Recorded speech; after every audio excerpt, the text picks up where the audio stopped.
Est-ce que vous arrivez à avoir 2300 comme ça en gros? Ça dépend, 2400, 2450, 2500. Danyogo Komisiri est le directeur des abattoirs d'Abidjan. À Port-Boué, il effectue régulièrement des visites au boucher.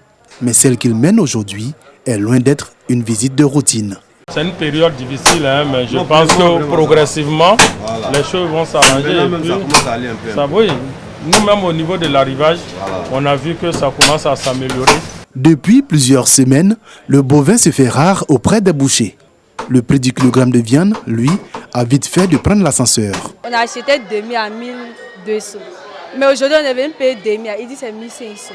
Ça a augmenté de 300 fois encore. Accusé, la communauté des bouchers montre patte blanche et émet une hypothèse pour expliquer cette situation. Burkina, Mali, c'est les deux pays là qui fournissent viande. Mais présentement, là, ils ne viennent pas comme au Côte d'Ivoire là même. Le Burkina Faso est le plus grand pourvoyeur de bétail de la Côte d'Ivoire. Entre 150 000 et 170 000 têtes de bovins par an, 250 000 têtes de petits ruminants, soit environ 80% des besoins en viande comblés grâce aux importations depuis ce pays voisin. Une belle dynamique qui semble être mise à mal par la crise sécuritaire au Burkina Faso. Si le Mali a chuté à ce niveau-là, c'est à cause des crises socio-politiques qu'on connaît là-bas. Et le Burkina aussi, c'est la même chose. Pour mesurer l'ampleur de cette crise djihadiste sur la filière de l'élevage et son réel impact sur le circuit d'approvisionnement du marché ivoirien, nous nous sommes rendus à Ouagadougou, au marché à bétail de Sougr-Nooma, l'un des principaux points de transit du bétail vers les pays voisins, notamment la Côte d'Ivoire. Ouedraogo Abdul Karim est bouvier et marchand de bétail.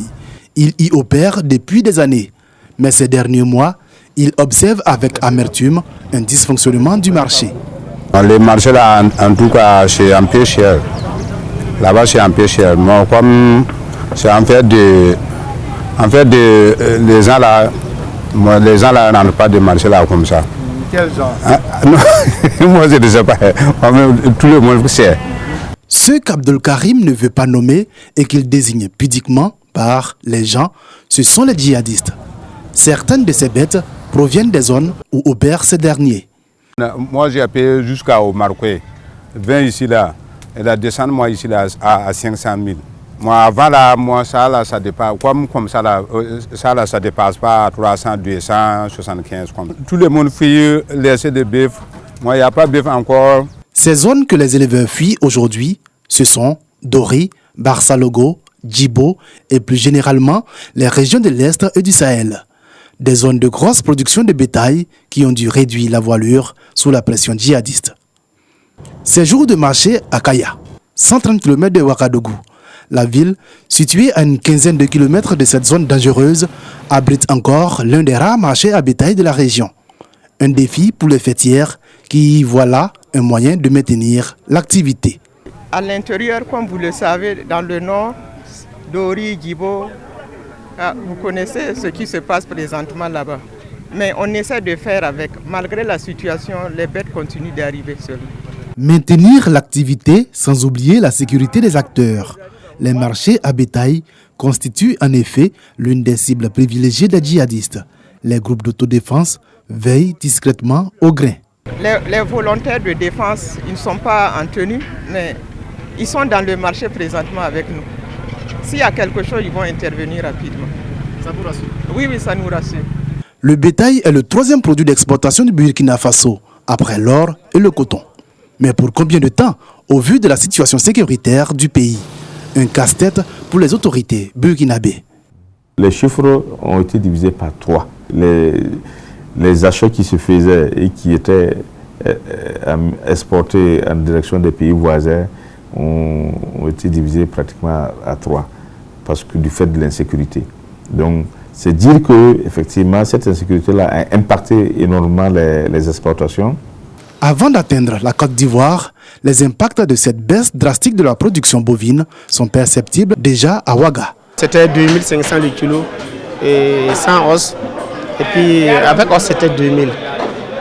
Bon, maintenant comme avec les guédis là, il n'y a plus des animaux. Donc c'est ça qu'on a venu maintenant le kilo à 3000. Mais des fois même 3000 là ça ne sort pas. Des fois, on vend ça même à 3500. Ce sont les mêmes éleveurs qui sont les mêmes victimes du djihadisme. Ils ont emporté beaucoup de bétail. Bon, nos éleveurs qui faisaient la transhumance, beaucoup se sont exilés, beaucoup sont restés en Côte d'Ivoire, d'autres sont au Bénin, d'autres sont au Togo. Le COSNABA n'hésite pas à comparer ces prix imposés par la crise djihadiste sur la filière. Par exemple, ça c'est la viande extra de qualité, minimum, je ne pouvais pas avoir ça à moins de 3500, 4000 kilos. Voilà. Alors que je ne sais pas, à Abidjan, ça ne vaut pas ça. Le kilogramme de viande de bœuf serait moins cher en Côte d'Ivoire qu'au Burkina, d'où provient pourtant l'essentiel du bétail ivoirien. Pour comprendre ce paradoxe, il nous a fallu faire le chemin retour jusqu'à l'abattoir de Port-Boué. Un bovin qui rentre à l'abattoir, on ne jette rien. Même la peau on consomme, les pattes on consomme, la tête on consomme. Donc ce qui permet aux acteurs, surtout aux chevillards, de pouvoir amortir le coût d'achat. Ce qui n'est pas forcément le cas dans certains pays. Donc la valorisation de l'animal au niveau de la Côte d'Ivoire permet de jouer sur le prix, ce qui nous permet aujourd'hui d'avoir un prix qui soit vraiment sensiblement égal, souvent même un peu inférieur par rapport à ces pays. Le gouvernement ivoirien a plafonné le prix de la viande de bœuf à 2600 francs CFA le kilogramme avec os et 2800 francs CFA le kilogramme sans os. Un sacrifice demandé aux bouchers en attendant, à court terme, le retour de la sécurité dans les zones productrices de bétail. En attendant, à long terme, que la Côte d'Ivoire renforce sa politique de production nationale pour être moins dépendante de l'extérieur.